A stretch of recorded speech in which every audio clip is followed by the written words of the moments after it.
I wanted a set of bright colored books for my bookshelf, but couldn't find exactly what I was looking for, so I created my own.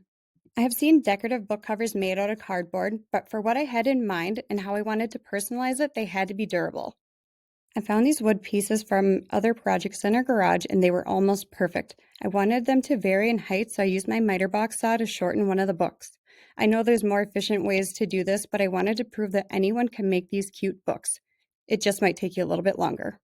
After trimming, I used some of the spackle to fill in some of the rough areas of the wood that would not sand evenly. Once dried, I sanded the wood blocks smooth and painted a coat of primer over them.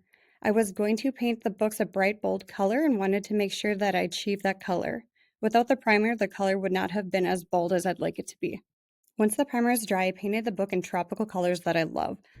I also painted the outside edges of the books with an off-white paint to resemble pages. This next step was my favorite part.